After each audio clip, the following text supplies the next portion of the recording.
बिहार के बांकीपुर से आ रही है। इस सीट पर बीजेपी पिछड़ती दिखाई दे रही है। प्रशांत किशोर अब 11,621 वोटों से आगे बढ़ते दिखाई दे रहे हैं। जनसुराज पार्टी के कार्यकर्ताओं ने जश्न मनाना शुरू कर दिया है।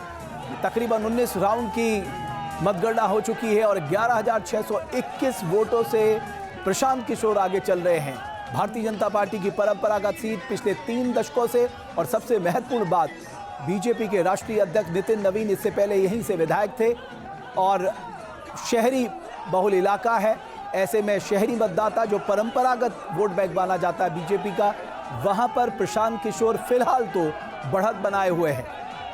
11,621 वोटों से आगे है। जनसुराज पार्टी के कार्यकर्ताओं ने जश्न मनाना शुरू कर दिया है।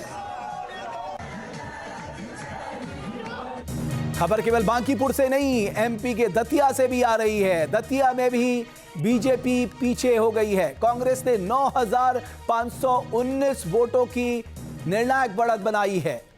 ये एक और बड़ा झटका मैं कहूंगा, क्योंकि दतिया भी परंपरागत भारतीय जनता पार्टी की सीट मानी जाती है। नरोत्तम मिश्रा वहां के बड़े कद्दावर नेता माने जाते हैं, जिन्हें इस बार टिकट नहीं मिला। लेकिन उसके बाद अब जो नतीजे सामने आ रहे हैं उपचुनाव के, कांग्रेस ने 9,000 से ज्यादा वोटों से बढ़त बना ली है।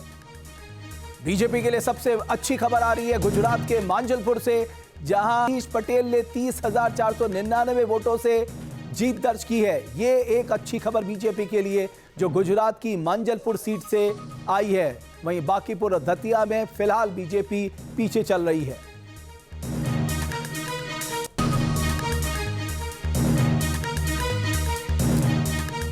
तो गुजरात से बीजेपी के लिए अच्छी खबर है। मांजलपुर सीट से बीजेपी कैंडिडेट 30,499 वोट से जीत गए हैं।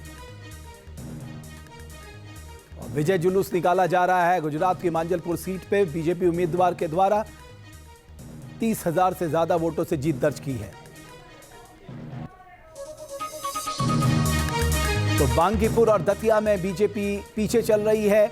मांजलपुर गुजरात में बीजेपी ने सीट जीत ली है और उपचुनाव के नतीजे कहीं ना कहीं वाकई चौंकाने वाले हैं। प्रशांत किशोर का दबदबा बांकीपुर में देखने को मिल रहा है। बहुत सोच समझ के उन्होंने खुद वहां से चुनाव लड़ने का फैसला किया था और वो रणनीति काम करते दिखाई दे रही है। जनसुराज के कार्यकर्ता इस वक्त जश्न मना रहे हैं, होली खेल रहे हैं। उधर दतिया में कांग्रेस ने बढ़त बनाई है। दोनों, अगर बांकीपुर और दतिया की बात करें, दोनों परंपरागत बीजेपी की सीट है, शहरी बहुल इलाका है, लेकिन यहां बीजेपी का दबदबा वाकई को चुनौती देते दिखाई दे रहे हैं। एक तरफ कांग्रेस, दूसरी तरफ जनसुराज। लेकिन मांजलपुर से बीजेपी के लिए अच्छी खबर है। इस सीट से 30,000 से ज्यादा वोटों से बीजेपी के कैंडिडेट ने जीत दर्ज की है।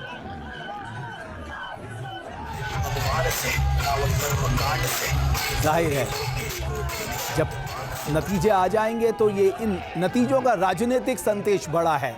जाहिर है इस पे विश्लेषण होगा तो बहुत सारी बातें निकल कर आएंगी।